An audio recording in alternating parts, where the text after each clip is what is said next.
బండప్రా ఏమైందన్నా?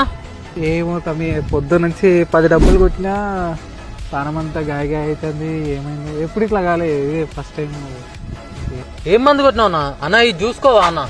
మనకు ప్రతి బాటిల్ పైన ఇట్లా మనకు కలర్ ఇండికేట్ చేస్తుంది అనమాట. ఇది ప్రతి రైతుకి షేర్ చేసేలా చూడండి అన్న. మనకు 4 కలర్స్ ఉంటాయి, రెడ్, ఎల్లో, బ్లూ, గ్రీన్ అనమాట. సో ఒక్కొక్కటి ఇండికేట్ చేస్తుంది.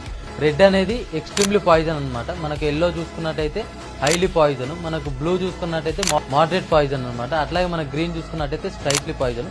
ఏదైతే మీరు రెడ్ కానీ ఎల్లో కానీ కొట్టేటప్పుడు చాలా కేర్ తీసుకోవాలన్నా. అది చెట్టుకి ఎక్కువ స్ప్రే చేసినా చాలా ఎఫెక్ట్ ఉంటుంది. అట్లాగే మీ బాడీ పైన పడ్డా కూడా చాలా ఎఫెక్ట్ ఉంటుంది. సో మీరు ఎక్కువగా మనకు బ్లూ కానీ లేదంటే గ్రీన్ కానీ సెలెక్ట్ చేసుకోవడానికి ట్రై చేయండి. సో మీరు స్ప్రే చేస్తున్నప్పుడు కూడా ఖచ్చితంగా మీకు మాస్క్ కానీ, గ్లౌజులు కానీ, షూస్ కానీ మ్యాండేటరీ అనమాట. పెస్టిసైడ్స్ స్ప్రే చేసుకుంటేనే ఒక 6,000 నుంచి 7,000 మంది చనిపోతారు అనమాట, కేర్ తీసుకోలేక. సో ఇప్పుడు ఇదంతా మనకు స్ప్రేయింగ్ టైం కాబట్టి ఈ రీల్ ప్రతి రైతుకి షేర్ చేసేలా చూడండి. ఇట్లాంటి ఇన్ఫర్మేటివ్ వీడియోల కోసం ప్లీజ్ డూ ఫాలో. వస్తాం అలా రైట్.